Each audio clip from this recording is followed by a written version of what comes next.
great, really great movie. Thanks. That character, though, is such a pompous jerk. I mean, did you model him after someone, or is that like you? No, it's not really like me. It's just a character. I didn't mean like you, but I mean... Yeah, no, it's just a character. You know, it's fun to play characters that are sort of different than you would naturally be. So it was fun. Because magic is so magical. It is. Did you enjoy magic when you were a kid? I did a little bit of magic when I was a kid. Yeah, I had a little magic kit, and I did some magic for the kids in the neighborhood. It didn't evolve into anything, but yeah, it was basically just that one bit of time. Because your guy in the movie, Bert, is he grows into this really jerky dude, right? And offends a lot of people, and that kind of kicks the movie off. Right. Right. Yeah. So what was that like? What do you mean? What was that like? Like what? Well, I mean, what kind of question is that? What was that like? Well, just like, hey, no, you're breathing the air. What is that like? Well, it's just he's so jerky in the movie. You already established that he's a jerk. We kind of covered that. What else? Okay, and that's just your character. That's just the character I play. I am not a jerk. No, I didn't mean that. You were in Second City in Chicago. You know that. Yeah. And Alan Arkin was one of the founders of Second City. Was it nervous for you? I'm sorry, were you nervous working with him? No, I've worked with him twice before, so I wasn't nervous. You did? Have you? No. Okay.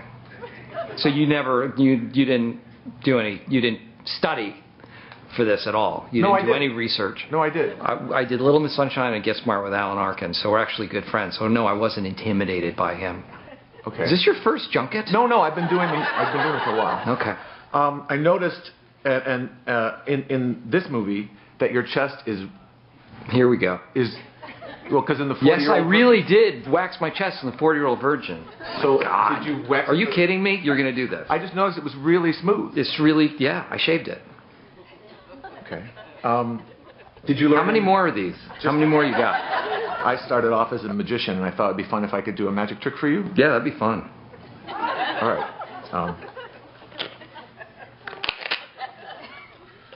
That's my room card.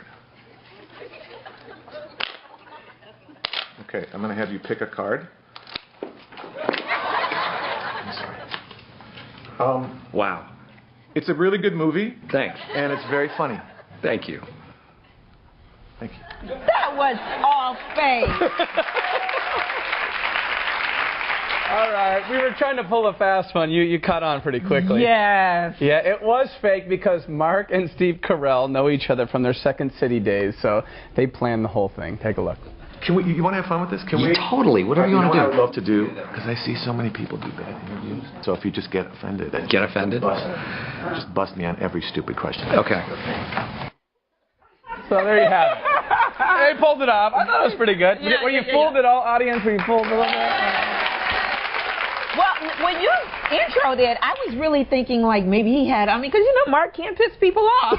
Right. So and like, sometimes those junkets are weird, Yeah. Yeah. You never know what kind of mood the star is going to be in. So I was really thinking like, oh my God, they're going to get into it. Then I was like, that's Mark DiCarlo. Yeah. Hollywood is littered with the metaphorical corpses of just crashing and burning actors that tried to become a director. Did you teach yourself? Were you mentored? Were you watching other guys on set? How'd you do it? Probably the smartest thing I've ever done is and I kind of backed into it, was to just make my acting experience also be a free film school.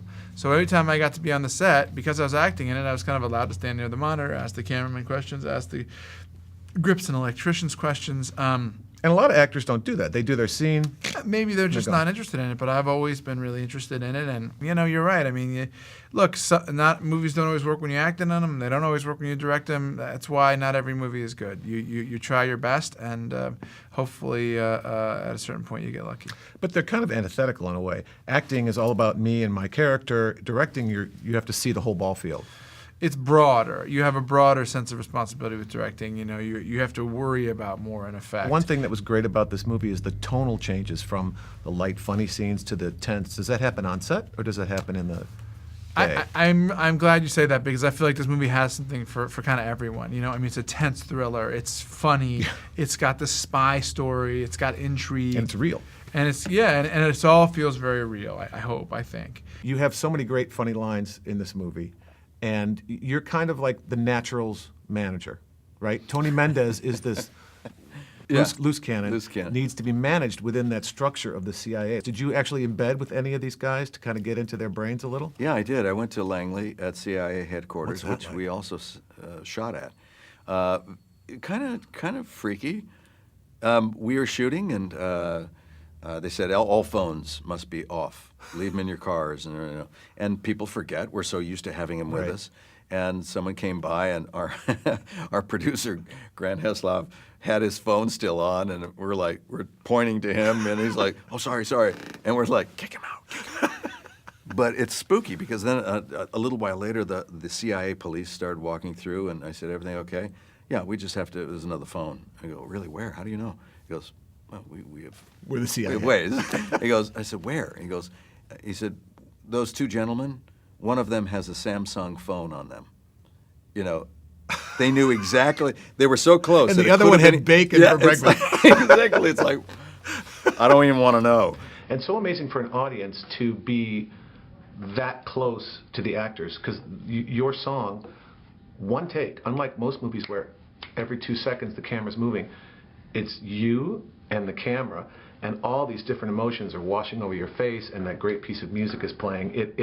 I think in a weird way, it goes back to the genesis of theater, where it's that connection between the humans in the audience and the human on stage, and it was breathtaking and wonderful. Thank you. And it must be just great. You had to audition for this, right? Everyone auditioned, yes? Yes. How long has it been since you've auditioned for a part? I auditioned for Dark Knight Rises. Really? Yeah, I audition for things. It's not a big deal for me. It's kind of what I do. Do you think this is the role of your career so far? I don't think it's for me to say. You know, I have a different experience with each of the roles, and the thing that you have to understand is that each role that you play, I mean, when you see Fantine, you know, Emma Morley is a part of Fantine, and Emma Morley is one of my roles that isn't regarded as being very successful at all, but without that experience I wouldn't have understood certain aspects of the character of Fantine, or wouldn't have understood myself as an actor as well. So it's hard to see them as individuals, because they all build each other. They all build from each other and influence each other. Like a regular human life. You're different than you were a year ago today. Certainly the response to this has been, I mean, immediate and overwhelming, and I'm not really used to being talked about so fondly, and with such respect. I'm kind of an underdog, so I'm just processing it. You better get used to it, because the film is great and you're fantastic in it. You're really kind. Thank you so much. The opening of this film, you're in a hotel room doing all kinds of nasty stuff. And then you walk out the door and you're a rock star with sunglasses and your pilot suit on. Feeling all right? Right. Right. Right. That dichotomy, that gray area, is that what attracted you to this role, do you think? Because he's a mess. He's a mess. He's a mess. Yet he's got it together, right? Yeah, he's a mess. I mean, you don't run across parts like this that often, and that are this complicated and This is an because they're not anti-hero because they're not the perfect hero, flawless human being. I don't know. Maybe that's true, but I don't know what big Hollywood actors want to do. I really don't. I don't have any. There's no big Hollywood actor meeting every Really? month. I thought it was every Wednesday at Cantor's. See, I never. It's Wednesday. Oh. They kept telling me Tuesdays. I You know show what, you up gotta- on Tuesday and nobody's there. You know what? We'll carpool. You come with me next time. Okay. They don't let me in, but I can look through the window. I'll get you in. I'll get you in. Isn't that great? Yeah. Can you do a little? Just a little bit? Yeah, it's good to see you. I like Chicago. I want you to remember something. While your parents are away, I am in charge here. And you got 1,000 teeth. And Yeah, the teeth are great. And the black lips. That's The such a teeth sexy really went look, with the isn't it? voice. Yeah, beautiful dead look. lips. Yeah, And- dead lips. And the strange girl. Yeah, Weird Girl. Love Weird Girl. Every grade school in the world has Weird Girl. That is the person. That's Who was kid the in your weird girl? class you don't want to be put partners Right. with. Sorry, I'm hot flashing. Can you give us a little bit of Weird Girl? It's kind of Whiskers. Whiskers. Whiskers dreamed about you. Mr. Whiskers is trying to tell us something. Did you get that out of the litter box? I think they raised the voice a bit. They raised the pitch a bit. Oh, I'm so hot. Don't reveal that. Yeah, now you're... Keep some of the secrets. No. It's a great balance of emotion, and there's a lot of funny scenes in it, and it packs a big punch. So, It's stop frame emotion. and with that, I'm done. Good to see you two working Frame together, emotion. and great luck Gee, you're clever. with the movie. Why didn't you take some of that energy and put it on the screen? interview. You've played virtually every American female archetype. Nun, surfer chick, union boss, psycho, Southern belle, and now you're playing Mary Todd Lincoln. What do you think is the commonality in all those women? Female? It's one. That's one, right? Air breathing. Two. They're so diverse. I don't know. They're diverse, and as my career has gone on, these number of years, going on 50, my age has been changing. I started out younger, and each year I got older, and so therefore the characters sort of changed and went this way and that way and upside down and sideways. It just so happens that story is told via a character who's a writer. But I think you could switch anything out I'm not for done, writing. Brian. I'm sorry. I didn't mean to. Maybe this is why it took 12 years. Someone's got a big head. You were saying, sir. I'm not done.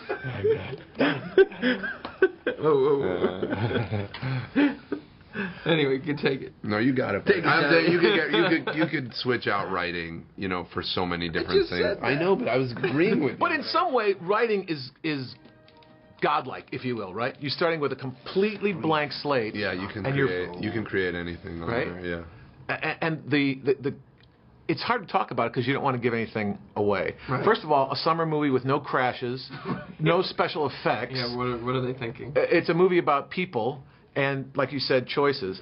But and it's romantic. But it's not a chick flick. No, it's a romantic drama. Right. More like a thriller. Oh, I'm glad you saw that aspect. There is an element that's like that. Because you're wondering there's basically three couples. I'm going to have to separate you two. There's like three couples. That was a very Philly thing. Yeah, it wasn't this. It was bam. This right here. I got to separate you two. There were trees that do this. What do you like better, acting or cartooning? If you had to pick one. Come on. You have to. You absolutely. They just said outside. You have to pick one? Well, then you have to ask that question wearing the wig. I'll wear the wig if you'll answer the question. Okay. All right. I'm not agreeing. If I can get serious for a moment. Okay. Acting or voice acting? What feeds your artist's soul? More profoundly. I'll say this. I will say that acting incorporates both things. Okay? Very diplomatic. It incorporates voicing as well as the ability to use your entire body as a tool. Wearing the wig, you have to. I just told you. Okay, I just told you. I'll tell It's the acting, but the acting also includes the talent of voicing. That's a good one. I love both. If I had to choose, it would be acting rather than more than voicing, because